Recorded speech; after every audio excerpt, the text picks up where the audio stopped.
I follow you. Let me reflect the shape of what you've set up before we step toward your two intended points. Circle as database of detail. You framed the circle as both a geometric perimeter and a semantic index. Each point on its circumference can serve as a key into a database. The payload of the key is a stored image, the zoomed-in depiction that stands in for the costly act of zooming in, and I like that phrasing. I like how that phrasing fuses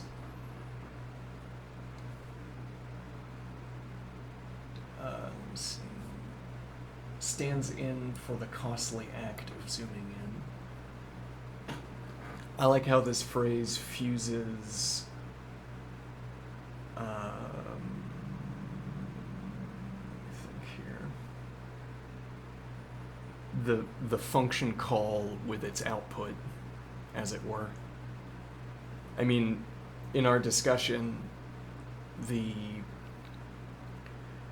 zoomed in image is the output of an algorithm. Okay. Well, so we established by talking about its effects, we talked about it as a resource or as something that consumed a resource. It's expensive to zoom in. Okay. What could make the proliferation of detail more expensive? An algorithm that has to perform it, I suppose. Now, so stands in for the costly act of zooming in. The costly act of zooming in would deliver a bitmap, so we've established, because that's what we store at a given location on the ring. We store a bit, well, I mean, it could be anything, but in this case, because we want to say that we're depicting a circle, if nothing else, we have, we draw ASCII Boolean, ASCII Boolean chains, contiguous ASCII Boolean chains.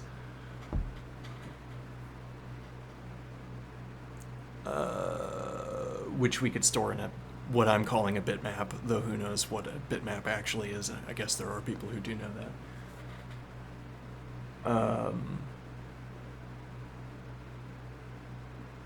Okay, so the idea being we could draw a circle. Well, I mean, if nothing else, what we could start with is a circle that we've drawn with such ASCII Boolean chains. Maybe there. I mean, you would say, oh well, we zoom in far enough that the ASCII Boolean chain is on a straight line. The best representation of the curve is to draw a straight line. So the ASCII Boolean chains are of whatever size is required, so that when you zoom in on the circle, that Boolean chain, if made spatial, would show a straight line. Or rather, you only need the Booleans that are on that straight line when you enact a procedure that passes from one Boolean chain to the next and stops if it hits false.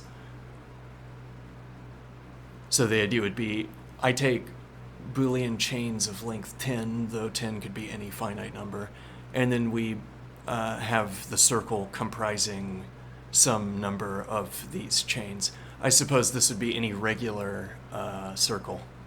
Maybe there's a way of dealing with irregular circles, but if we had regular circles, the idea would be, well, so you can have, we're supposing there's no upper limit. There might be a practical upper limit, but we suppose there's no upper limit on a constructible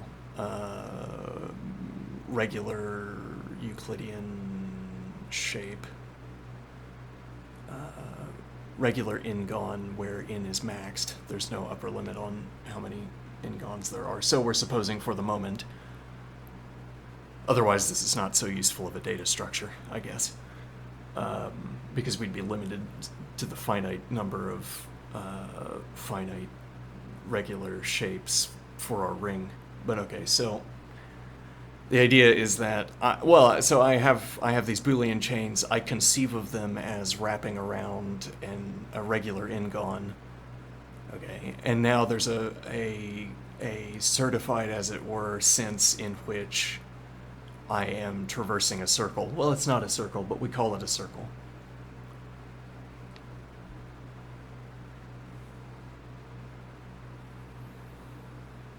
So to say, if you had a designation which was complete a loop of a circle here, interestingly. So you need you need or want to trace a routing around one of these regular n-gons. Okay, but all that requires of you mechanically is to read each of the straight lines.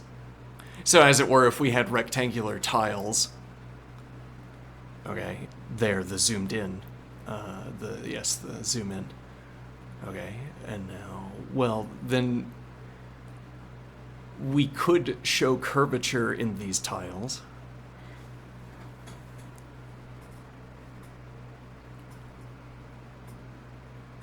And what that means is that, well, let's suppose we had a refined circle, and what a refined circle is that for each tile that is on, well, maybe it doesn't have to be a regular n-gon, but let's just say for the moment, each tile that's on the regular n-gon has some kind of layout relative to the other tiles. I don't know what it is yet.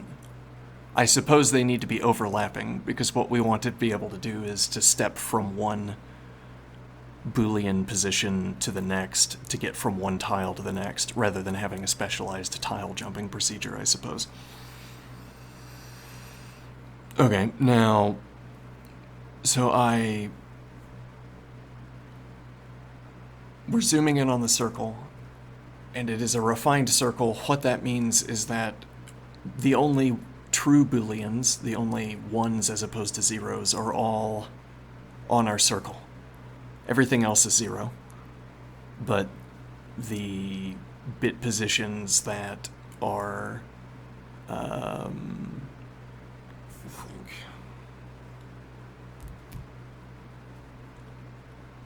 the lit bit positions correspond to where our circle is.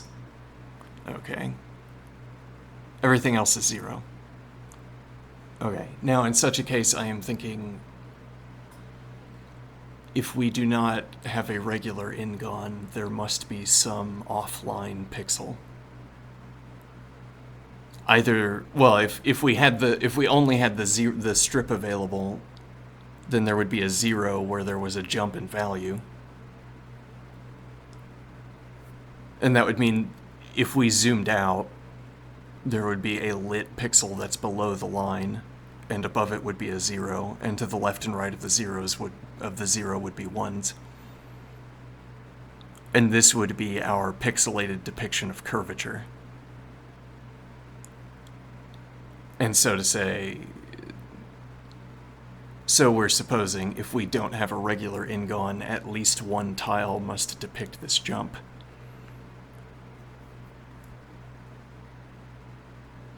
And maybe more, maybe a regular number, maybe a calculable number of tiles has to make this jump.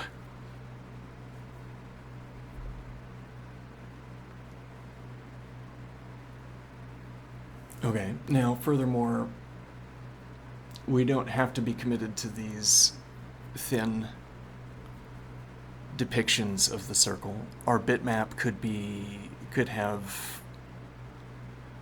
depict a column with a rough surface, as all columns have. Could depict a column.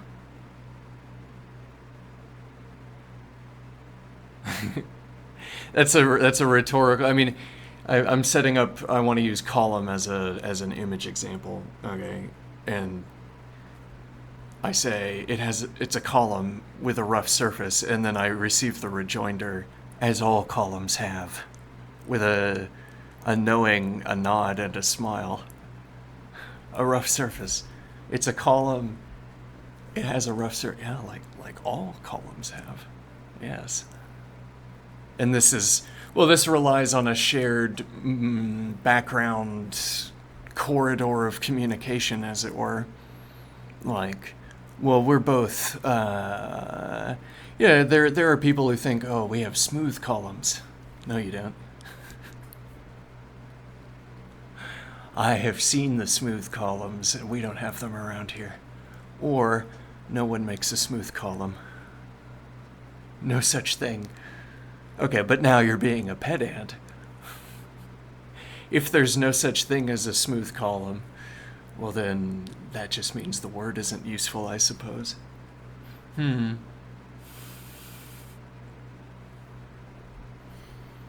background story that we can have that facilitates communication. I say it's a column, and then I say, oh, maybe you're not familiar with our shared mode of communication. When I say column, I mean bear in mind it's going to have a rough surface because I'm specifying an object in the world, and every object in the world has a rough surface. E.g.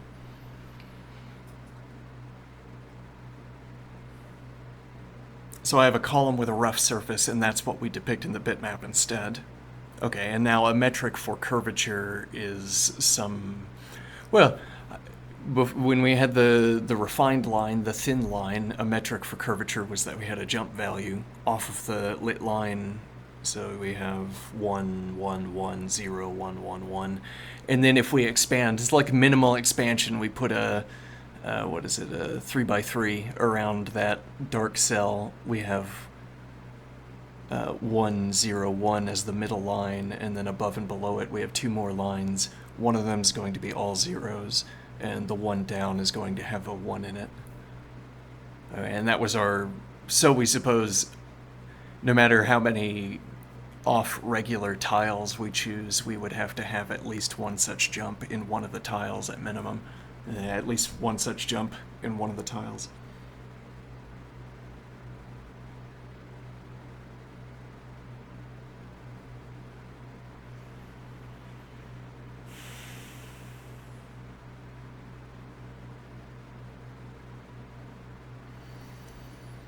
Now, let me think here.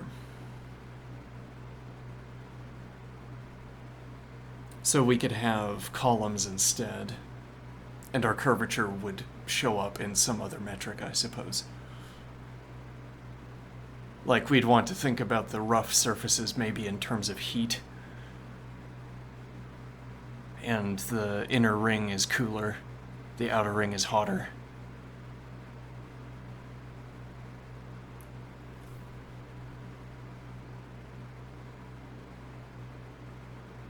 And, well, I mean, so the point would be we would identify curvature the way that a local band bends. We would identify it by heat classifications. We know that there's less activity on the inward side of a ring because the ring on the other side is puffing out. Like, if I thought I had a straight line and I place it against the curvature of the ring, the segment of the circle is going to bend away from the line. And what it means to bend away from... Well, yes, a way of... If we had to construct the bend away, we could pick up some subpixels from the inward side and deposit them on the outside. Okay. If you give me a straight line, I could construct what the curve would look like if the ring were smaller, if this were not a straight line, by picking up subpixels, whatever that means, from the inward side of the ring and depositing them on the outward side of the ring. The idea that we're thinking about these rough surfaces as heat, or as more amenable to descriptions. Yeah, well, instead of geometric descriptions, as it were, the curvature of the ring as a thermal property, more so than a geometric property. Okay, now, why do we want this idea? Unclear. Let's put that aside for the moment. We have... I said the fusing of... stands in for the costly act of zooming in. The zoomed in depiction that stands in for the costly act of zooming in. Now, you need to query my zoomed in image, or else you wouldn't have arrived here asking either for my image or for the asking either for my image or asking for the zoom in procedure.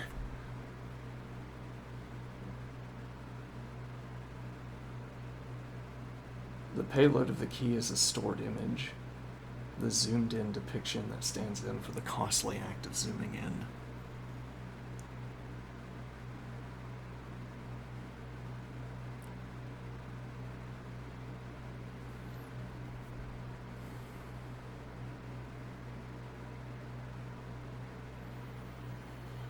And the point is that I feel like this grammatical selection is amenable to the way I'm thinking about it in terms of coding, which is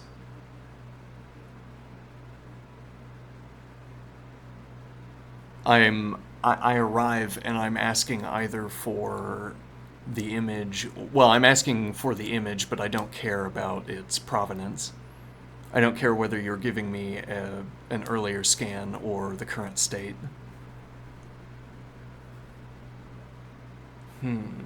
That would be a way of filtering this through coding.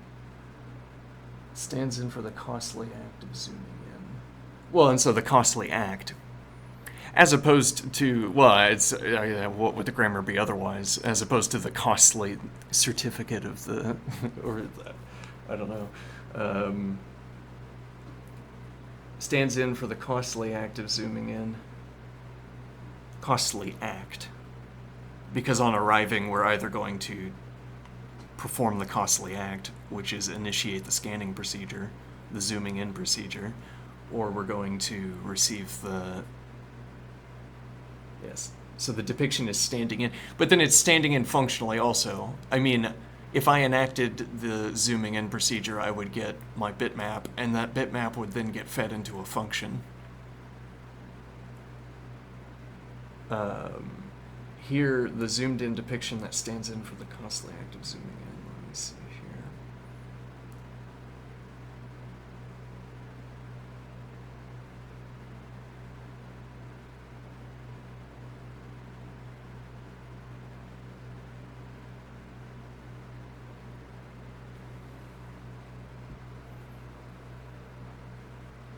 Well, okay, that's the image that's in my head while I'm thinking about it. It's like we're arriving at a kiosk, an information kiosk. Anyway, in that sense, zooming in is at once a query, fetching a pre-certified representation, and a revelation, exposing the finer composition of the ground. Yeah, though there's maybe some under-justified finesse in this this numbering that I did up here. Or did I do that? As in, how well do you remember your own input? Because you should have cheap access to the contents of this without having to scroll up and read it. Let me see here. In this conception of zooming in, to select a position and zoom in on it is at the same time to query a database to retrieve a map and to reveal the finer composition of the ground beneath the circle. So specifically this word zooming in, which otherwise lacks, which is otherwise a common use word that's could mean anything. So it's a talking in the way we're doing is establishing this as a working term, securing this as a working term to speak through. Yeah. In this conception of zooming in, to select a position and zoom in on it is at the same time to query a database to retrieve a map and to reveal the finer composition of the ground beneath the circle. Well, because why? So this is like saying, why are we requesting these maps? Which doesn't have a story in the kiosk image. We haven't given a story for why we're asking for a zoomed in image. Well, the reason is to say, yes, well, it's like the critical point here is that I'm pointing, but at the same time I'm pointing at two different things. I'm pointing at the circle. This is at the same time pointing at the circle and, well, I'm unordering them. This is at the same time selecting a database key as it is pointing at the circle that is on the ground. Okay, and how I use that map to discuss the circle, I say this is what the circle looks like if we zoom in on it. As you can see, this is what you would expect if it was indeed a circle. There are no jumps in value, it's a straight line, as we would expect.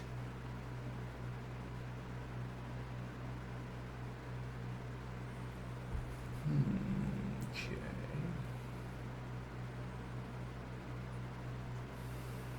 That double aspect gives us a kind of semantic security. By agreeing that each local zoomed-in depiction is faithful, bit for bit, or at least judgment for judgment, we agree that the aggregate of these local depictions is itself a circle. So it's, yeah, so in the idea of our regular n-gon that encircles a circle, as it were, in our regular n-gon,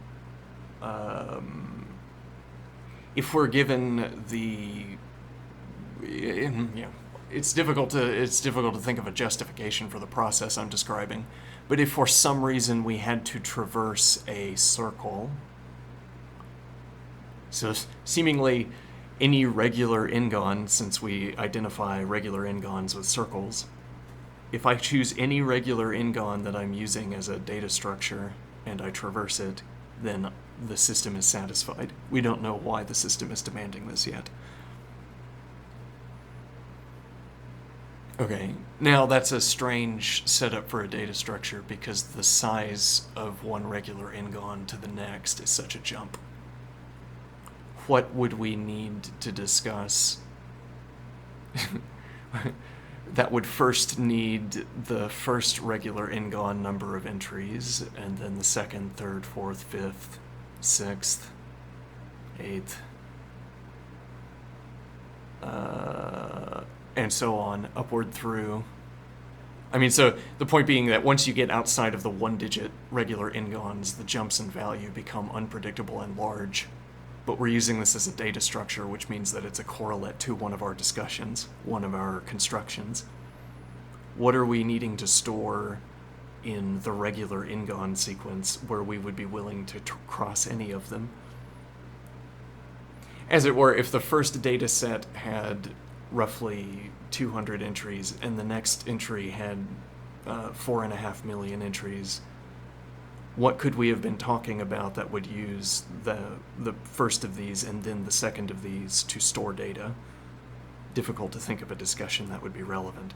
But okay, suppose the system merely demands that we perform a circuit of a regular n-gon. Okay, and now we're going to pass along these tiles that hold, and our interlocutor doesn't yet know about tiles because we didn't introduce that idea in our message. If we're going to pass through our, so we say, we know that this is a regular n-gon. Okay. Let me think. And we know that passing from one tile, from one column to the next, is traversing it. Huh. Why is that interesting? Well, I think the comparison idea is that if you had a non-regular n-gon, but you thought you had a regular n-gon, and you set out depositing your tiles, your columns, in the... You have some angle that you place between each tile. Okay, and you begin constructing the regular n-gon by placing that angle. Okay, and now you get to the end, but you were choosing the wrong angle the whole time. Well, there is no right angle because there isn't a regular n-gon that you can construct using this method with the number of lines you have. Suppose because there are no off by one regular n-gons. Maybe that's the case after the initial, could be, initial one-digit set of regular n-gons, or however many, whatever the... once the number gets large, there are no off by one regular n-gons, let's suppose. Okay, so you set out to construct to lay a circle, which is constructing a regular n-gon, just a different label for it. Now, so you place the correct angles for a number of tiles that's one larger, but also the tiles would be of different length. You get to the end of your process and you're off. Okay, now you have some correction mechanism. Okay, maybe the system is saying avoid traversing one of these tiles that has undergone the correction mechanism. Maybe that's why it specifies complete the activity of traversing a regular n-gon.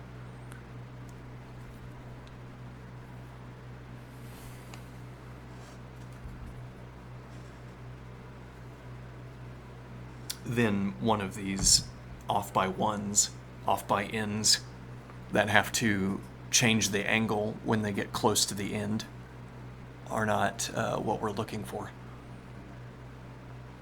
Okay.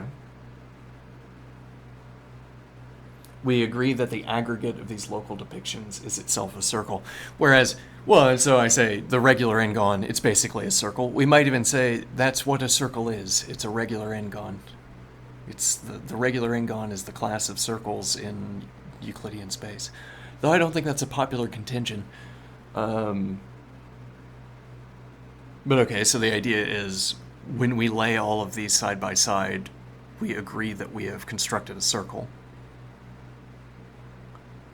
If the construction method completes without error, we say we've constructed a circle, or at least a regular n-gon.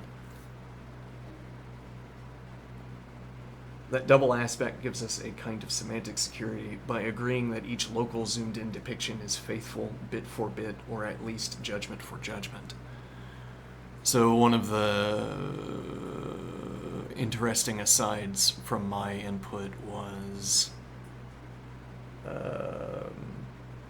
at least judgment for judgment. Actually, yeah, okay, at least judgment for judgment. And the idea is, well, we could fuzz the image. We could have... So someone arrives and asks a question about the zoomed-in map, the zoomed-in tile, zoomed-in column. Okay, and now there are many distributions of heat, sure, to ease the discussion, but okay, many distributions of roughness outside of the... So we're saying if you ask a question about the frame, what this means is that you zoom in, you select to the exclusion of, you select parts of the bitmap. Okay. You select parts of the bitmap and...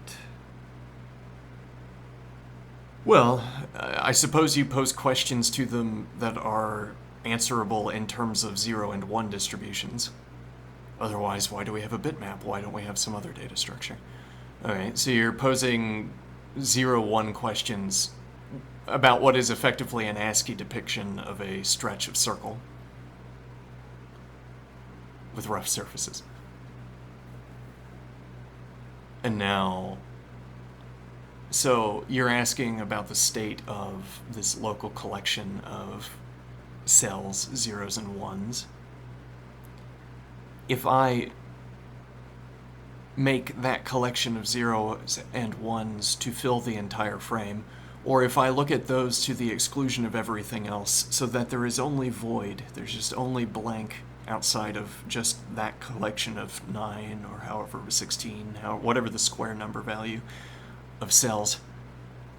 Okay, now the remainder of the column could look whichever way is heat consistent with what I see inside this frame.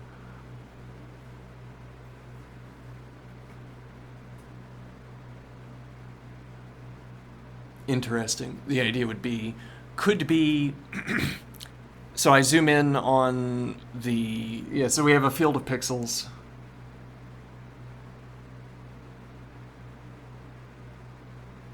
Yeah, maybe we need to make some images to ground this, but okay. I mean, you could also make the images in post. Haha. So we have a column of lit cells with a rough surface. We zoom in, which means that we only look at a subset. We only look at a subspace, region, a subregion, whatever. It's a subtile. We only look at a subregion of the column. Okay, and now we're saying there's more than one distribution of roughness outside of the file, outside of the region, the subregion. There's more than one rough surface that is heat consistent with the rough surface that's inside the frame. Because much like how I could describe the zoomed out image, the whole image, in terms of distributions of roughness, or even a specific topography of lit tiles. Let me think here.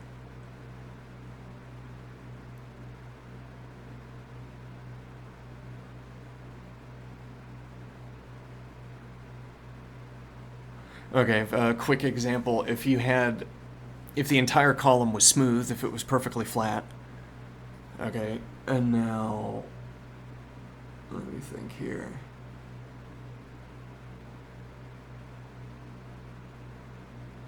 You have a column that is perfectly smooth, though all that means is that up to our degree of resolution, there's no detected deviation from a straight line or a smooth surface.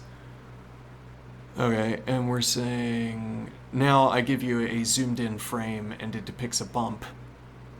Okay, that can't be, because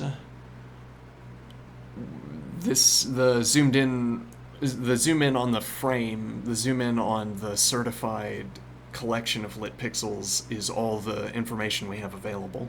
We're not sort of summoning here an additional variable. Okay. There's no additional detail. We're merely excluding what is outside of frame from consideration. Okay, so if we had the global property of a smooth surface, we would have here the local representation of that global property. Whereas one supposes if we undertook the costly procedure of zooming in further, we might find out that there's a sense in which this is not a flat surface. When we begin to zoom in, we develop a conception of what it means for a surface to be flat. And on later reflection with finer degrees of detail, we say, no, it turns out the surface wasn't flat. But we don't have that degree of zoom yet, and we're not trying to use it here to begin with. Okay. Now, so instead of having a flat surface, we have a rough surface. So we have zoomed in, yes. So we've performed the most recent expenditure of the costly process of zooming in. We've updated, we've renewed our depiction of the rough surface by once again zooming in on it. Everything became flat, so we had to zoom in again.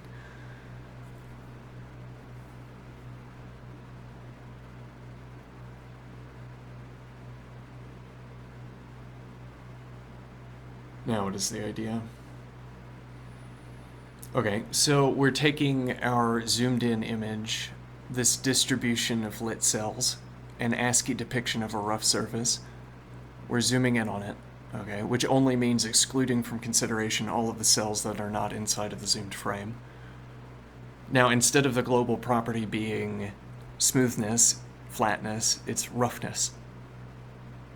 Okay, now there is a local representation for the roughness in whatever stretch I have. If I only have a 3x3 collection of cells, which is, as it were, the minimum to establish whether there's offline, whether there's off flat surface, I guess. I'm not sure. Okay, so if we only have a 3x3, well, any 3x3 falls into quite a small, finite collection of positions. I mean, there's only as many states of a 3x3 with binary evaluations for each position as there are. It's some combinatorics puzzle you'd have to work out. But that's...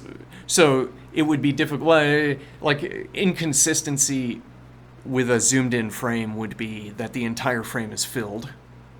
Okay, then I would say, no, but I asked you to show me the boundary. It can't be that all of the cells are filled if we're at the boundary. That merely merely falls off our mode of inquiry. We can't be, because how we establish where the boundary is yes, we can conclude in all cases the representation of a boundary in a 3x3 will not be entirely filled, because otherwise we would scoot the frame up a pixel.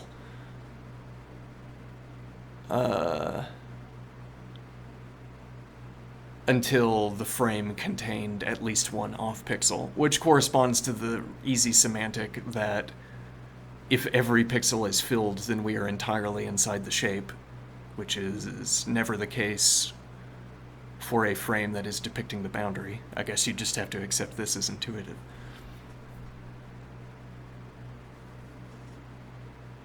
As opposed to, I suppose, a case where if there was a cloud emanating off of our circle, a cloud of lit bits,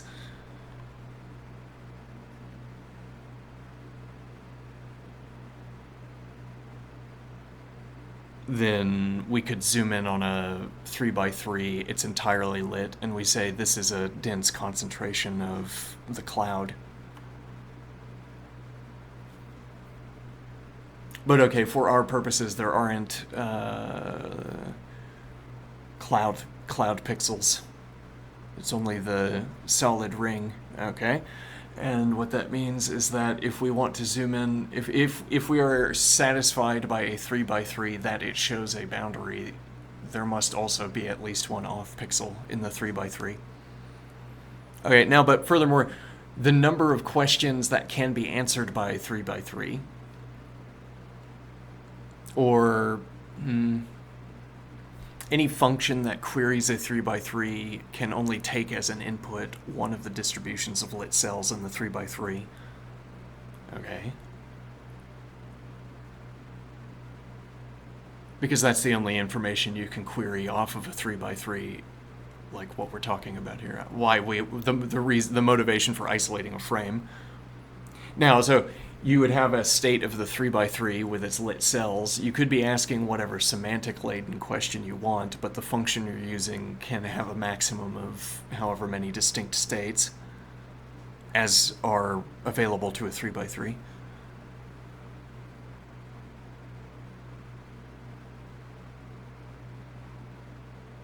Let me think here. Okay, now, so what I'm saying, the global property of roughness for the entire stretch of column. All right, that roughness will be represented locally. So if I take any frame, well, again, the 3x3 frame, not so interesting because of the small number of states it can take. If I take a larger frame, then I can group up roughness features, identifiable roughness features.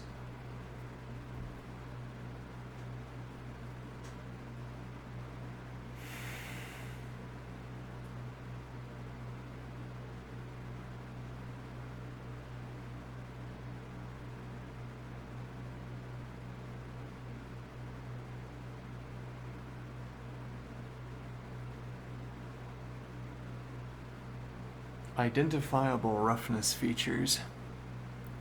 As it were, if there was, so now we have to introduce another metric, which would be order in the heat.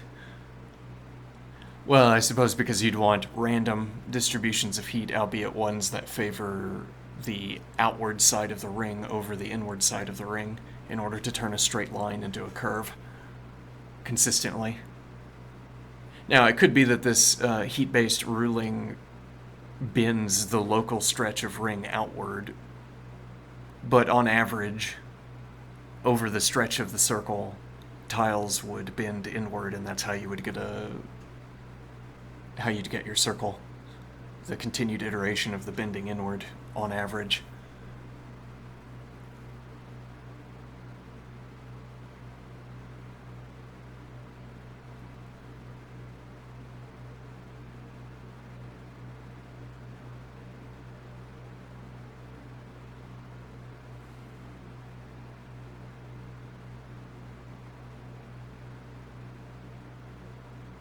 Now, what am I thinking?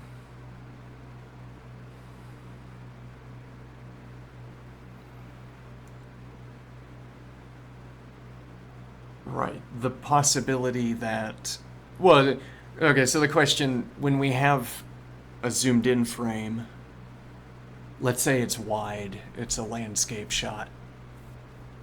So we have quite a length relative to the total length in the frame, whatever quite a means.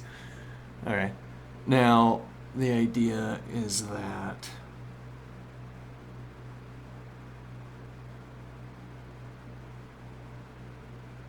does what I see in the frame limit what I can see outside of the frame?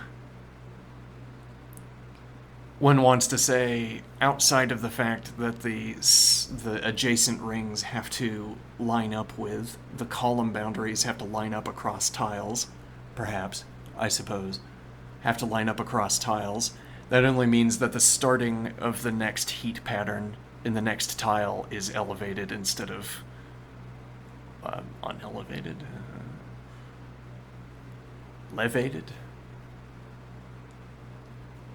Evaded? Let me see. Let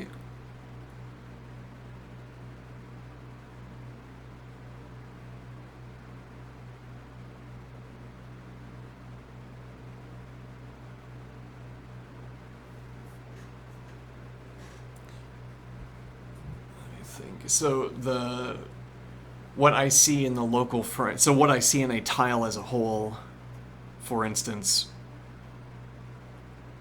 if at the edge of the tile there's an uptick in heat,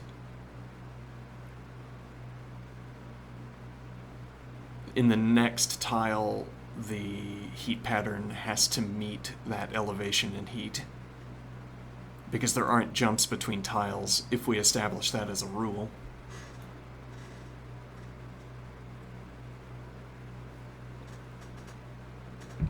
Okay.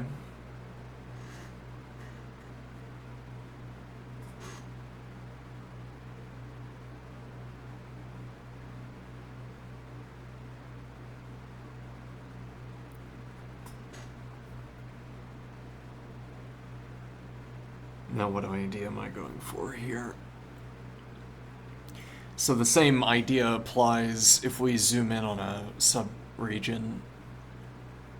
When we zoom into a frame of a tile, where the heat pattern just beyond the frame has to match height values at the boundary of our frame.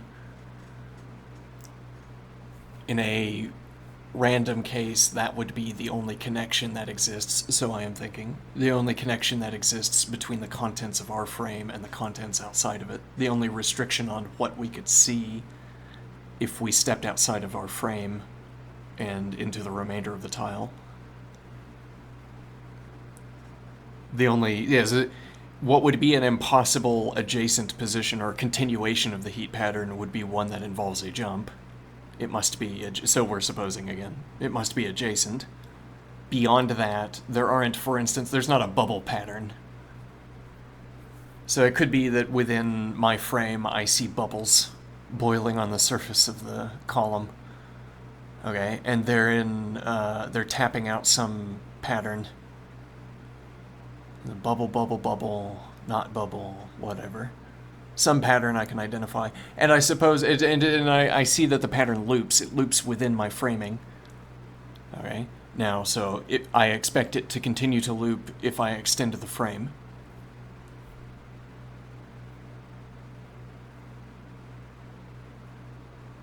Now we'd want to say inconsistent with that expectation at least.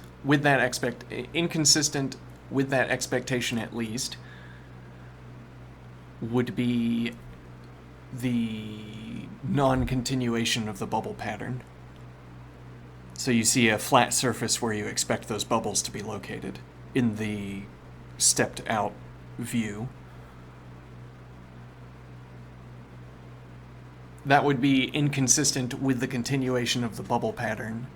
Though it could be that the bubble pattern was noise, and pareidolia, whatever. We saw a pattern where there wasn't one actually, whatever that means. Okay. Now, is there such a pattern in heat?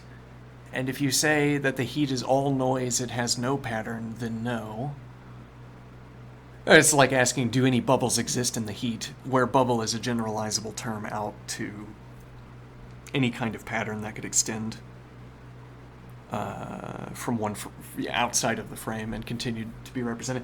And so the idea would be that if I frame a landscape shot of the column boundary, this narrows down the possible outside the frame stretches more than requiring height values for connectivity between frame and out of frame. Which is like saying that there's some pattern where if I traced my finger along the rough surface, I could say, yes, that is where the pattern is represented. One at a time, each position on the rough surface where it's represented, I could make note, if nothing else.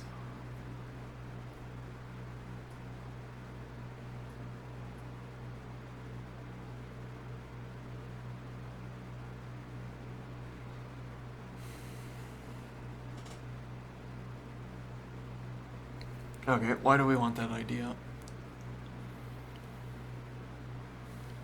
Now, so you zoom in on a frame. Maybe there's a cost associated with it, just to make things. It just makes things easier to talk about, to have costs, because anything where you're talking about a cost, you could potentially also be talking about an algorithm that consumes electricity, e.g., which is of interest. Okay, so suppose it's costly even to query the established bitmap, which it is, because a bitmap would have to be traversed mechanically, and that in turn has its own costs. Alright, so you have your bitmap, and you have to...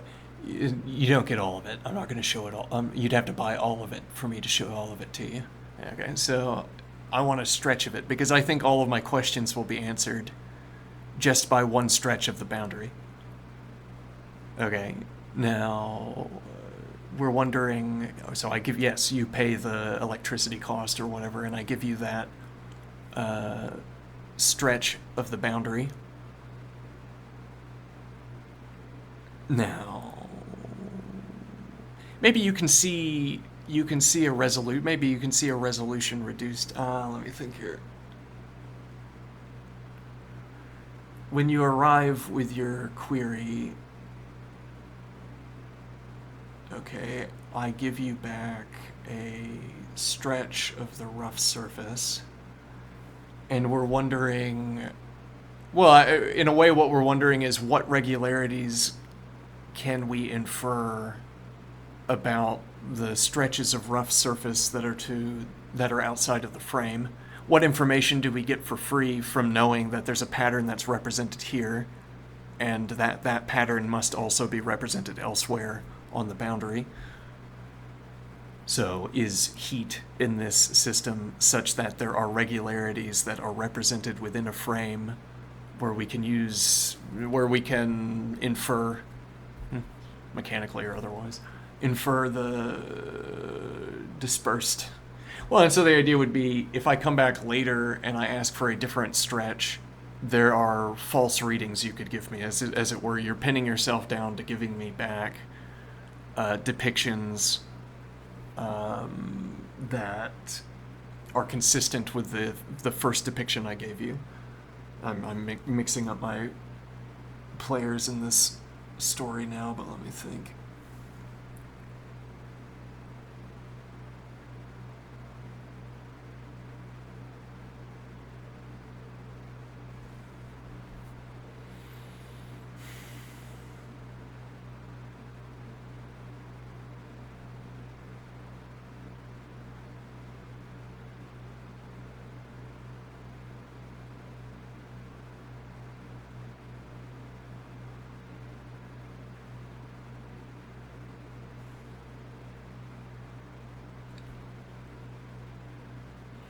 We're trying to say that the bitmap that you extract only has to succeed at answering whatever questions I am inclined to ask. So, like, if I knew every question you were inclined to ask, I only have to ensure that the stretch that I give you answers those questions in the same way. And what that opens up is the pile of off frames, the pile of frames that are the same as your frame in all of the regards you find relevant, but are different in other regards.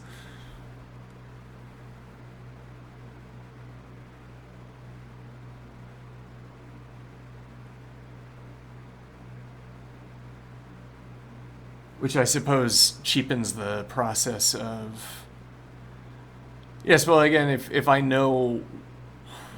yeah, well, I'm not trying to... Yeah, this is like a way of... I think we have to carry this discussion through to what I was originally going to talk about, because we're closing in by a different avenue on the latter of the two examples that I wanted to consider. Let's continue with the interlocutor here. This is our interlocutor for the night. Semantic stability versus drift. Even if our local depictions drift, say they are off circle segments or misaligned joints, we can normalize, reposition, and reinterpret them. Doing so still keeps us within the class of objects we mean when we say circle. Though I think maybe the critical continuation here is to say that this keeps us within the class of objects we talk about when we say here, if you see what I mean. When I'm pointing at a circle and then I'm showing you a frame that is a zoom in of the circle and I say the word here, okay, and then, yes, I'm pointing at, there's a piece of paper on my table, I'm pointing at the piece of table and I say here, and we look at the table and it zooms in. What an obvious connection between what I've just said and the image that's appearing. Here, okay, it wasn't a circle but an off circle. Even when we step back and say it wasn't a circle but an off circle, the game we're in is still geometric, still structured around the ideal of a circle. The pointing gesture retains sense, a sense of here-ness. It's easy to personalize. It's easy to filter through the rhetoric of person. Let me think here. I say here.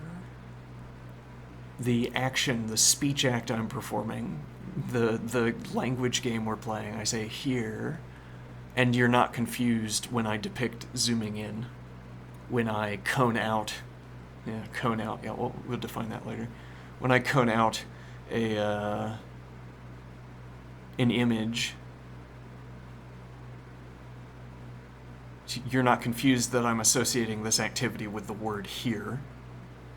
Whereas, okay, if I merely have these two circles as a mnemonic device in my head, it has this circle has 2 points on it. Okay, here and there. Here on this side of the circle and the mirrored position on the other side of the circle. Now here means something different, and I think, well, it means something ungeometrical. Here is merely saying, if I wrote down all of my ideas on a sheet of paper and I laid them out in a ring around myself here, and then I went over there and did the same thing for a different idea. Okay, now here, if anything, means where all of these papers are located. Easy reference. Here means on this sheet of paper where I talked about this thing instead of talking about some other thing. Even when we step back and say it wasn't a circle but an off circle, the game we're in is still geometric. Here-ness still has the same sense. Rhetorical versus critical. So when you said a circle so large its curvature appears flat, that was stage setting, a rhetorical hook. But critically, the discussion you want to have doesn't need a fully continuous circle of points. It requires just 2 specific ones. The circle was a staging metaphor, yes, and overwrought is the thing. Overwrought specifically because in in another discussion, I might use that same introduction, and then you're going to say, "Oh, we're going to have another 2-point discussion." I thought we were. I want to have a many point discussion, but now the phrase "a circle so large its curvature appears flat." It turns out it doesn't. It sounds like it would lead into a many point discussion, but instead it's leading into a 2-point discussion. And then I have to say, no, wait, hold on. I know that I've betrayed our trust with regards to conversation setting because I made an overwrought construction last time, but this time I mean many points. So when you said a circle so large its curvature appears flat, that was stage setting, a rhetorical hook. But critically, the discussion you want to have doesn't need a fully continuous circle of points.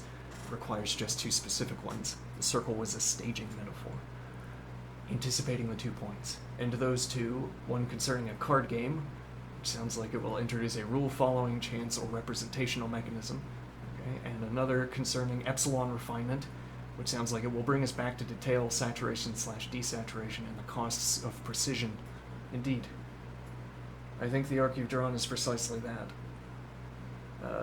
We've walked along a seemingly circular perimeter, but you'll now point toward the center, where those 2 points might converge in a relation.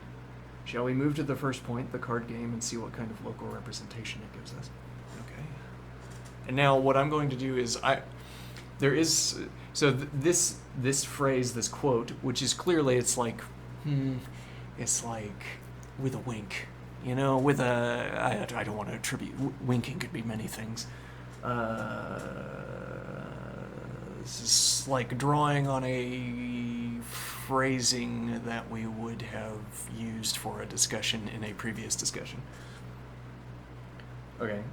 Now, in light of that context, how this phrase strikes me is the local representation of the card game that I'm going to discuss takes place in a card shop. And we'll just say shop for short.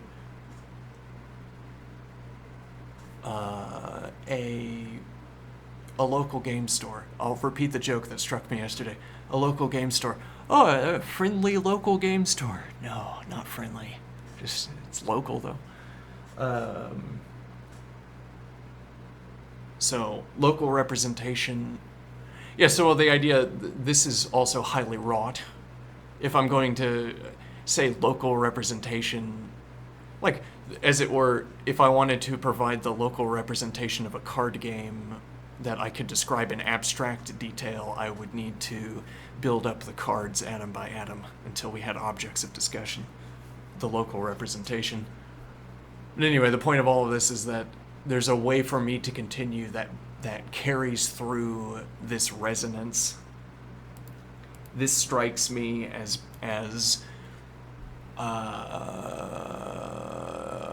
anticipating a precision that we've previously attached to this word, and then I can make good at least on maintaining precision, though I might not maintain precision in the same direction. It might not maintain precision in the usage of this phrase in the same way that we maintained precision with it in the past. But anyway, I'll think about this. First, I'm going to step away for a second. I'll be right back. Am I? Yeah, okay, I'll be right back.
Hmm. Apparently I've been muted. At least there's been text on the screen, but...